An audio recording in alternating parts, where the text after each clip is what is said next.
नमस्कार, रिवर 24 के ताज़ा तरीन अंक के साथ मैं शैलेंद्र। सबसे पहले प्रमुख खबरें। फाइटर जेट की तेज आवाज़ के साथ ब्लास्ट की गूंज से दहला तराई अंचल। प्रशासन ने अफवाहों पर ध्यान न देने की अपील। पुलिस और शराबियों के बीच झूमा झटकी। गश्त पर निकले दल पर शराबियों ने किया हमला। पुलिस ने गिरफ्तार कर निकाला जुलूस। अल्ट्राटेक सीमेंट मधेपुर में मजदूरों की समस्या को लेकर सिमरिया विधायक धरने पर। 1 मई से करेंगे उग्र आंदोलन। और मिहिर से तरनताल का जीर्णोद्धार। एक बार फिर शहरवासियों को मिली सौगात। इन खबरों सहित अन्य खबरें अब विस्तार से। बीती रात तराई अंचल में फाइटर जेट की तेज आवाज के साथ कई गांवों में ब्लास्ट जैसी गूंज से दहशत का माहौल बन गया है। प्रशासन ने इस मामले में किसी भी तरह की अफवाह पर ध्यान न देने की अपील की है। जबा क्षेत्र अंतर्गत उस समय हड़कंप मच गया जब फाइटर जेट के गुजरने के साथ ही अचानक तेज धमाके जैसी आवाज़ सुनाई दी। रामबाग, जबा, त्रैला सहित कई गांवों में लोगों ने इस आवाज़ को ब्लास्ट समझ लिया, जिससे दहशत और अफवाहों का माहौल बन गया। ग्रामीणों के बीच घटना चर्चा का विषय बनी हुई है। इसी बीच जबा स्थित एनसीसी ऑफिस की छत गिरने की घटना भी सामने आई है। हालांकि राहत की बात यह रही कि हादसे में कोई जनहानि नहीं हुई। प्रशासन द्वारा मामले की जांच की जा रही है और लोगों से अफवाहों पर ध्यान न देने की अपील की गई है। जवा जनपद के अतरैला ग्राम में लगभग 10:30 और 11 के बीच में काफ़ी तेज ध्वनि सुनाई दी। आवाज़ इतनी ज़्यादा तेज़ थी कि हमारे ऑफिस की छत ढह गई, गिर गई है, डैमेज हो गई है, जिससे मतलब आवाज़ के कारण पशु पक्षी, चिड़िया सब एकदम विचलित हो गए। पूरा ध्वनि इतनी ज़्यादा तेज़ थी कि थोड़ा प्रभाव ज़्यादा था इसका। धन्यवाद। ये देखिए, ये पुलिस व शराबियों के बीच झूमा झटकी का वीडियो सामने आया है। मामले में आरोपी चारों युवकों को पुलिस ने गिरफ्तार कर जेल भेज दिया है। रीवा शहर में बीच सड़क पर शराबियों और पुलिस के बीच जमकर मारपीट हुई। इसका एक वीडियो भी सामने आया है। वीडियो में साफ दिख रहा है कि नशे में धुत कुछ युवक पुलिस कर्मियों से बीच सड़क पर भिड़ गए और उन्हें पटक पटक कर पीटने लगे। स्थिति इतनी बिगड़ गई कि दोनों आपस में गुत्थम गुत्था हो गए। दोनों पक्षों के बीच जमकर धक्का मुक्की, गाली गलौज और मारपीट होती रही। वीडियो के एक हिस्से में नजर आ रहा है कि एक युवक को संभालने में दो पुलिसकर्मियों के पसीने छूट रहे हैं। वहीं वीडियो के दूसरे हिस्से में सुना जा रहा है कि मौके पर मौजूद लोग पीछे से बोल रहे हैं कि पुलिस वाले खुद नशे में हैं, जबरदस्ती लोगों को उठाकर ले जा रहे हैं। इधर पुलिस कर्मियों पर भी नशे में होने का आरोप लग रहा है। सड़क पर सरेराह एक दूसरे को लिटाकर घसीटा गया, जिससे मौके पर मौजूद लोगों में दहशत का माहौल बन गया। विवाद के दौरान वहां मौजूद स्थानीय लोगों ने पुलिस कर्मियों पर भी नशे में होने का आरोप लगाया है। वहीं पूरे घटना के बाद आज उसी जगह पर अपराधियों का जुलूस निकाला और लोगों को बताया कि सरकारी कार्य में बाधा डालने की सज़ा क्या होती है। पुलिस द्वारा जारी बयान के अनुसार चारों आरोपियों को जेल भेज दिया गया है। ये बीती रात में पुलिस पार्टी जब गश्त में थी तो रेलवे ओवरब्रिज के नीचे कुछ लोगों को सार्वजनिक स्थान पे शराब वगैरह पीते देखा गया। उन लोगों को पुलिस पार्टी ने मना किया और वहाँ से हटाने का प्रयास किया, तो ये बहस करने लगे, जिस पे पुलिस पार्टी द्वारा इनको थाने लाने का प्रयास किया गया। लेकिन ये वहाँ पे बहस करने लगे और उसकी परिणति ये हुई कि पुलिस के ऊपर इन्होंने थोड़ा सा हमला वगैरह किया और झड़प वगैरह इसमें हुई। तो इस पर अपराध कायम किया गया था और उसी सिलसिले में आज इन आरोपियों को चिन्हित करते हुए गिरफ्तारी की गई। कितने आरोपी थे, क्या नाम? ये 4 आरोपी हैं। ये इनका नाम है, 2 सगे भाई हैं इनमें, विकास पाल और विपिन पाल। और एक और पटवारी है जो भूतपूर्व पटवारी है, बर्खास्त हो चुका है सेवा से, इसका नाम है दिनेश पाठक। और एक चाय की दुकान जो व्यक्ति वहाँ करता है और उसकी आड़ में शराब वराब पीने के लिए भी वहाँ पे लोगों को जगह देता है और इसमें अपराध में भी उसकी भूमिका रही लोगों को भड़काने में, सचिन साहू। तो इन 4 लोगों की गिरफ्तारी हुई है। ये सिविल लाइन थाना अंतर्गत की घटना है और 8:45 के लगभग का समय रहा होगा जब ये घटना घटित हुई है। और ऐसे निर्देश हैं कि रोज़ शाम को सभी थानों से पेट्रोलिंग के लिए जो हमारे पुलिस अधिकारी कर्मचारी हैं वो शहर में निकलते हैं और यातायात व्यवस्था को देखते हैं और साथ ही जो अवैध गतिविधियों में लिप्त है, कहीं कोई खुले में शराब पी रहा है, ओवर स्पीडिंग में वाहन चल रहे हैं, ओवरलोडिंग हो रही है कहीं, तो इस प्रकार की घटनाओं को नियंत्रित करते हैं, व्यवस्थित करते हैं, रोक टोक करते हैं। इसी क्रम में हमारे एएसआई मनभरण दीपांकर अपनी टीम के साथ रवाना हुए थे पेट्रोलिंग के लिए। और पेट्रोलिंग करते हुए जब ये फ्लाईओवर के नीचे पहुंचे हैं तो वहां पर कुछ लोग खुले में शराब पी रहे थे। जब उनको रोका गया हमारी टीम के द्वारा तो उन लोगों ने इनके साथ गाली गलौज की, मिसबिहेव किया और झूमा झटकी का प्रयास किया। उन लोगों को चिन्हित किया गया है। उन लोगों ने पुलिस के साथ जो है वो बहुत ज़्यादा अभद्रता की है। लोग अधिक थे, इसलिए हमारी टीम जो है वो वापस आ गई है और उन लोगों को चिन्हित करके निश्चित ही उन लोगों के खिलाफ कार्यवाही की जाएगी। जहां तक जो वीडियो वायरल हो रहा है और उस वीडियो में ये बताया जा रहा है कि जो पुलिस की टीम है वो शराब के नशे में है, तो मैं बताना चाहूँगी कि हमारी पुलिस की टीम जो है, ये हमारे साथी खड़े हुए हैं जो टीम गई थी मौके पर, तो किसी भी प्रकार की शराब या किसी भी प्रकार के नशे में नहीं है, बल्कि वो लोग जो खुले में वहां पर शराब पी रहे थे। और उस क्षेत्र से ये शिकायतें भी आती हैं कि वहां से महिलाएं निकलती हैं, आम आदमी निकलते हैं और खुले में इस प्रकार से ये उपद्रवी तत्व वहां पर खुले में बैठते हैं, खुले में शराब पीते हैं और माहौल को खराब करते हैं। तो इनको चिन्हित किया जाएगा और इनके खिलाफ सख्त कार्यवाही की जाएगी। जहां तक पुलिस का सवाल है तो पुलिस अपना काम कर रही थी और पुलिस का कोई भी अधिकारी कर्मचारी जो वहां पर था, मौके पे था, वो नशे में नहीं था। कितने लोगों को अभी चिन्हित किया गया है? जैसा कि मैंने आपको बताया कि अभी उनको चिन्हित किया जाएगा, लोकेट किया जाएगा और उन लोगों के खिलाफ सख्त कार्यवाही की जाएगी। पुलिस इतनी निर्बल हो चुकी है कि शराबखोरी करने वाले युवक हमला कर रहे हैं। पुलिस इतनी निर्बल नहीं हो चुकी है। जैसा कि मैंने आपको बताया कि एक हमारे प्रभारी थे और उनके साथ 2 अन्य की टीम थी और वहां 40 आदमियों की भीड़ थी।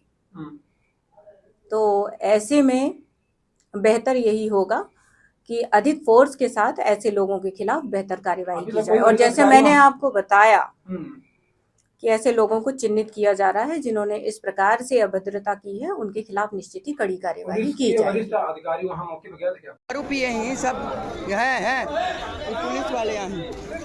हाँ,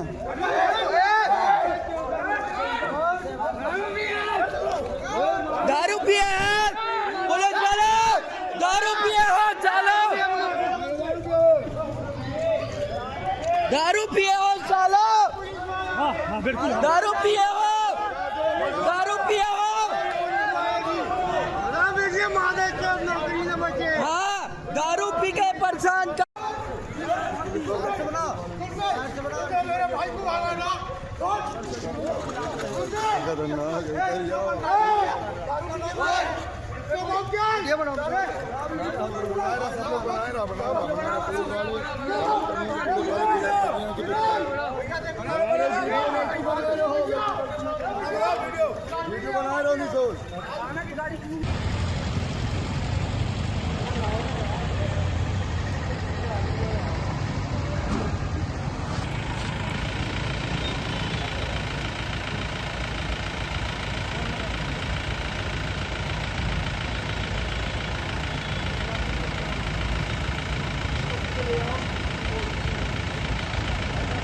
एपीएसयू में रामायण पीठ और बघेली शोध पीठ की स्थापना को लेकर हर्ष का माहौल व्याप्त है। देखिए ये रिपोर्ट।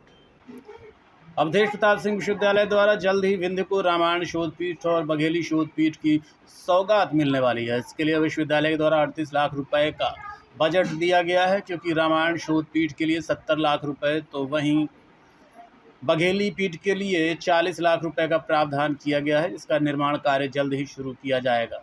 उसकी प्रतिपूर्ति विश्वविद्यालय द्वारा नवीन व्यावसायिक और रोजगारमुखी पाठ्यक्रमों का संचालन किया जाएगा। ये सौगात विंध्य और रीवा के लिए बड़ी सौगात है। रामायण शोध पीठ की स्थापना ओरछा में की जाएगी। इसके लिए मध्य प्रदेश सरकार द्वारा विश्वविद्यालय को 2 एकड़ ज़मीन भी दी गई है और बघेली शोध पीठ की स्थापना के लिए विश्वविद्यालय परिसर में की जाएगी। जो विलुप्त होती बघेली भाषा को अपनी बघेली बोली के लिए जाना जाता है, वो पहचान दिलाएगा। बघेली शोधपीठ की और रामायण शोधपीठ की स्थापना विश्वविद्यालय में की जा चुकी है।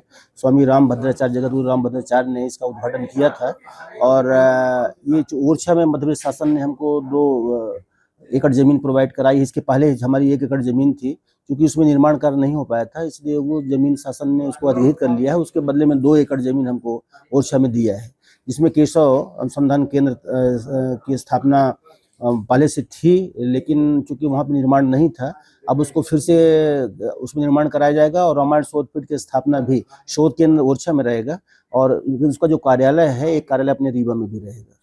तो रीवा में उसमें 70 लाख रुपए का प्रोविजन, अभी जो कल सामान्य बैठक थी तो 70 लाख का बजट हमने उसमें हम लोगों ने किया है रामायण शोधपीठ के लिए और 40 लाख बघेली शोधपीठ के लिए किया है। जमीनी विवाद को लेकर मारपीट और जान से मारने की धमकी का मामला सामने आया है। पीड़ित ने पुलिस अधीक्षक से शिकायत कर कार्रवाई की मांग की है। ग्राम उक्ठी निवासी राजकुमार द्विवेदी ने पुलिस अधीक्षक को लिखित आवेदन सौंपा है। आवेदन में आरोप लगाया गया कि जमीन के बंटवारे को लेकर पुराने विवाद में आरोपियों द्वारा गाली गलौज, मारपीट और जान से मारने की धमकी दी गई। पीड़ित के मुताबिक जब वो अपने खेत में काम कर रहा था तभी आरोपियों ने मौके पर पहुंचकर विवाद शुरू कर दिया और हमला कर दिया। इस दौरान उसे गंभीर चोटें भी आईं। पीड़ित ने आरोप लगाया कि पहले भी इस मामले में विवाद हो चुका है, लेकिन अब मामला और गंभीर होता जा रहा है। पीड़ित ने पुलिस से आरोपियों के खिलाफ सख्त कार्रवाई करने और अपनी सुरक्षा की गुहार लगाई है। जो 74 नंबर मूल नंबर पड़ा था पूर्व से 35 हमारी संपत्ति है। हम लोग उसमें काबिज पूर्व से चले आ रहे हैं, बाप बाबा दादा पाजा के ज़माने से। अब इन्होंने विद्यावती ने जाली तरीके से रजिस्ट्री करवा के और नामांतरण करवा लिया। आज हस्तक्षेप नाम हम लोगों को कब्जा करने में परेशान कर रहे हैं, मारने की धमकी देते हैं कि उस खेत में जाओगे तो जान से मार देंगे। और हम लोग कब्जा करने जाते हैं, बोते हैं, जोतते हैं, आज भी उसको वो जोत रहे तो भी परेशानी हो रही है। जाली पुलिस को परेशान करते हैं। उसका एक शासकीय नंबर था, उसका भी शासकीय धोखा दे के कि हम भूमिहीन है, उसका भी नामांतरण करवा लिए करके। सरकारी जमीन का करवा लिए हैं, जमीन का भी इसी के साथ में उन्होंने नामांतरण करवा लिया। उसका भी हम कलेक्टर साहब के यहाँ अपील किए, अभी दावा चल रहे हैं। उसमें कब्जा किसका है? शासकीय वाले में उन्हीं ने जबरदस्ती कर लिया ना, पट्टा करवा के, जाली पट्टा करवाया और उसमें कब्जा कर लिया मारपीट की धमकी के बल से। तो हम लोग पीछे हट गए। अब उसी तरीके इसमें भी करना चाह रहे हैं, तो हम लोग पीछे नहीं हट रहे हैं कि भाई हमारी पैतृक संपत्ति है, तुमने जाली क्यों करवा लिया, उसका जवाब दो न्यायालय में। अब न्यायालय में प्रकरण चल रहा है, श्रीमान जी के यहाँ से क्या होता है वो न्यायालय। आपत्ति लगा दी थी आपने? जी हाँ, अपील कर दिया। 3 दावे चले उनके खिलाफ। उनका भी कहना है कि उनके पास भी कागज है तहसीलदार का वगैरह ये सब। तो तहसीलदार देखिए ऐसा होता है कि जब उनका जाली नामांतरण करवा लिए, रजिस्ट्री करवा लिए तो रहेगा ही। अब उसका न्याय तो न्यायपालिका करेगा। इसमें क्या चाहते हैं आप? अरे हम ये चाहते हैं कि हमारी जमीन वो क्यों जाली करवा ली, हमारी जमीन छोड़ दें। कितने एकड़ आपकी जमीन को उन्होंने करवा लिया? 2 एकड़ है, उसका हिस्सा केवल नंद किशोर का 40 डिसमिल आता था। अब वो नंद किशोर से खरीदे थे तो 40 डिसमिल में अपना कब्जा किए हैं। अब दूसरे परिवार भाई ही हमारे में क्यों आते हैं? हमारा ये देखते रहिए Rewa 24 news city cable network. मिलते हैं छोटे से ब्रेक के बाद। शर्मा की दुल्हन जब ब्याह के आई, संग रीवा ज्वेलर्स का हार ले आई। छा गया नाम शर्माइन का गहना, हाय रे शर्माइन का गहना, हाय रे शर्माइन का गहना। शर्मा ने बहन का ब्याह रचाया, रीवा ज्वेलर्स का सेट फिर से ले आया। बन गया वो मिसराइन का गहना, हाय रे मिसराइन का गहना, हाय रे मिसराइन का गहना। मिसराइन का बेटा अफसर बन गया, पत्नी के गले में आईना चमक गया। बन गया वो अफसराइन का गहना, हाय रे अफसराइन का गहना, हाय रे अफसराइन का गहना। शर्माइन की बिटिया डोली चढ़ गई, हार पे डायमंड की रोशनी जग गई। बन गया नई बहुराइन का गहना, हाय रे बहुराइन का गहना। रीवा से लेकर बिंद तक छाया, हर शादी में रीवा ज्वेलर्स का नाम आया। पीढ़ी दर पीढ़ी विश्वास से जगाया, रीवा ज्वेलर्स ने हिस्सा निभाया। कोई ब्याह कराए या ना कराए, हाय पर गहना बनाए तो रीवा ज्वेलर्स से बनाए। 19 मार्च गुरुवार से नवरात्रि का प्रारंभ हो रहा है। चैत्र नवरात्रि को लेकर ज्योतिषाचार्य डॉक्टर संदीप शुक्ल ने क्या बताया, सुनिए। नवरात्रि को में माता का पूजन करना चाहिए, माता का जो है प्राण प्रतिष्ठा करनी चाहिए। प्राण प्रतिष्ठा इस तरह की जाती है कि एक जो है चौकी डालने से लाल कपड़ा बिछा ले, साथ में जो है मिट्टी में जौ मिला लें, जौ में गंगा जल साथ में मिलाकर जो है जौ को जो है बिछाए पूरे में, उसमें कलश स्थापना करें। आम की टेरी है, गंगा जल है, अक्षत है, रोली है, नवग्रहों को बनाएं। साथ में जो है गणेश जी की भी प्रतिमा साथ में रखें। इस तरह माता की प्रतिमा रख सकते हैं, माता की फ़ोटो रखें या माता की मूर्ति रखें। इस तरह रख कर माता की जो स्थापना करनी चाहिए और साथ में यज्ञ हवन आहुति करें और पूजन पाठ उनका करें। और साथ में दुर्गा सप्तशती का पाठ कर सकते हो तो दुर्गा सप्तशती का पाठ करें, देवी भागवत का पाठ करें। साथ में अन्य पूजाएं भी अगर आप कर सकते हैं, जैसे काली कवच वगैरह है, कई देवी के कवच आते हैं, उनका भी अगर आप पाठ कर सकते हैं तो उनका भी पाठ करें, जिससे जो है सिद्ध मंत्रों की प्राप्ति होती है। कोई मंत्र को अगर आपको सिद्ध करना है या कोई मंत्र जो है किसी चीज़ की परेशानी है तो उसकी अभिष्ट की इच्छा को लेकर जो है आप जो है घट स्थापना कर सकते हैं। घट स्थापना में जो है चैत्र नवरात्रि में घट स्थापना के दिन जो है जवारे बोना जो होता है अनिवार्य हो जाता है। और जब हम जवारे बो देते हैं तो माता का अंश जो है उसमें कलश में आ जाता है। तो आप अखंड दीपक अगर रखना चाहते हैं तो अखंड दीपक रखें, रोजाना दीपक रख सकते हैं तो रोजाना दीपक रखें, चाहे तो तिल के तेल से दीपक जला सकते हो तो तिल के तेल से दीपक जलाएं, शुद्ध घी से जला सकते हो तो शुद्ध घी से जलाएं। दोनों से जो है आप दीपक को जलाकर और देवी की पूजा पाठ प्राण प्रतिष्ठा यज्ञ हवन आहुति करके जो है माता की पूजा करें, जिससे अभिष्ट फल की जो है आप लोग को प्राप्ति हो। और इस बार जो है घट स्थापना का जो मुहूर्त है वो 6:35 से लेकर 7:55 तक का है। और अगर इस समय नहीं कर पाते हैं तो फिर जो है अभिजित मुहूर्त है। अभिजित मुहूर्त जो है 12 बजे का है, तो 12 बजे जो है कलश स्थापना करें। उससे जो है निश्चित रूप से माता का आशीर्वाद और अभिष्ट की प्राप्ति आपको प्राप्त होगी। और बंधन वार वगैरह बांधना चाहिए और इससे पहले घर को भी जो है गंगा जल गौमूत्र से जो है धो लेना चाहिए। द्वार भी जो है आपको गंगा जल और गौमूत्र से द्वार भी धोना जो है अनिवार्य माना गया। इस तरह अगर आप पूजा पाठ करते हैं, माता की प्राण प्रतिष्ठा वगैरह करते हैं, पूजा पाठ करते हैं और यज्ञ हवन आहुति करके पाठ और साथ में दुर्गा सप्तशती का कुंजिका स्तोत्र, सिद्ध कुंजिका स्तोत्र और अर्गला आदि का पाठ करके जो है और देवी भागवत आदि का पाठ करते हैं तो निश्चित रूप से जो है अभिष्ट एवं सिद्ध की आप लोग को प्राप्ति होती है। इस बार जो है गुरुवार से जो है नवरात्रि शुरू हो रही है, तो गुरुवार से जो है 9 दिन तक जो है प्रथमम शैल प्रतीचा, द्वितीयम ब्रह्मचारिण्यम, तृतीयम चंद्रघंटेसी, कूष्मांडे चतुर्थम। इस तरह जो है 9 दिन 9 देवी का अलग अलग श्रृंगार करके अलग अलग उनको वस्त्र पहनाकर जो है निश्चित रूप से पूजा करें, जिससे कल्याण की प्राप्ति हो। अल्ट्राटेक सीमेंट मधेपुर में मजदूरों की समस्याओं को लेकर आज सिमरिया विधायक अभय मिश्रा एक दिवसीय धरने पर बैठ गए। सिमरिया विधायक आज एक दिवसीय धरने पर बैठ गए। उन्होंने कहा कि जब तक अल्ट्राटेक सीमेंट मधेपुर में मजदूरों की समस्याओं का हल नहीं हो जाता वो इसके खिलाफ आवाज़ उठाते रहेंगे। अभय मिश्रा ने कहा कि आज वह एक दिवसीय धरने पर सांकेतिक रूप से बैठे। अगर आगामी 1 मई तक मजदूरों को न्याय नहीं मिला तो उग्र आंदोलन किया जाएगा। इस दौरान उनके साथ हजारों की संख्या में मजदूर कार्यकर्ता मौजूद रहे। आपको सीधे लिए चलते हैं धरना स्थल, जहां जमकर नारेबाजी की जा रही है। बहुत सारी बातें हैं। आज वार्निंग और चेतावनी देने के लिए और चीज़ों को समझने के लिए आज हम लोग यहाँ आए हैं। हमने चीज़ें समझी हैं बिना किसी मतलब बायस या प्रेजुडिस हुए, न्यूट्रल मन से जो हमें उचित लगा मैंने बात कही है। मैं चाहता हूँ मेरे यहाँ फैक्ट्री रहे, इसके जैसी और फैक्ट्रियाँ भी बढ़ें, लेकिन रूल्स रेगुलेशन के साथ, लोगों के साथ अत्याचार ना हो। हाँ, फैक्ट्री आने से हमें क्या फायदा? हमें तो यही फायदा है ना कि लोगों को काम मिले, लोगों के साथ अत्याचार नहीं हो और मजदूरी मिले, तो उस दिशा में सही हो। मैंने अपनी बात कह दी है। 1 मई की मैंने घोषणा की है, मजदूर दिवस है 1 मई को। उसके पहले हमारी तैयारियां शुरू हो जाएंगी।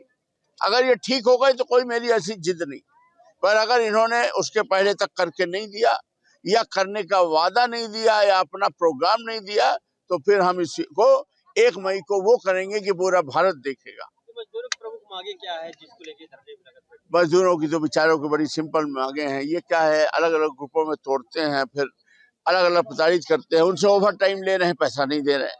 अगर वो ओवर टाइम का पैसा मांगते हैं और काम करते हैं, कहते हैं तो आधी रात मतलब बुलाकर जबरन काम कराओ। जो 16 लोगों ने आवाज उठा दी उनको बाहर निकालो कि कहीं यूनियन न बनने लगे। बाहर के मजदूरों को बुलाकर काम कराओ। यहाँ का मजदूरों का पैसा न दे, वो गली गली घूमे। यहाँ खदानें हैं, खुली पड़ी हैं, लोग मर रहे हैं, उसको पाट नहीं रहे हैं, उसका पत्थर भी निकाल लिया कोई, और उसको किसानों को कॉलम 12 लिखा है तो न वो शादी में के लिए बेच सकता है, न बैंक उसे कर्ज दे रहा है। बच्चों को किसी को रोजगार नहीं है। प्रदूषण का हाल आप देख ही रहे हैं। इस पागलधारा पे भरी दुबारी तरक्की दोपहरी में और प्रांगण में छाजी ठोक के सिरा तान के आंख मिला के जनता के बीच में आने का काम करना पड़ा। मैं आवाज नहीं, ये तो अभी बताना चाहता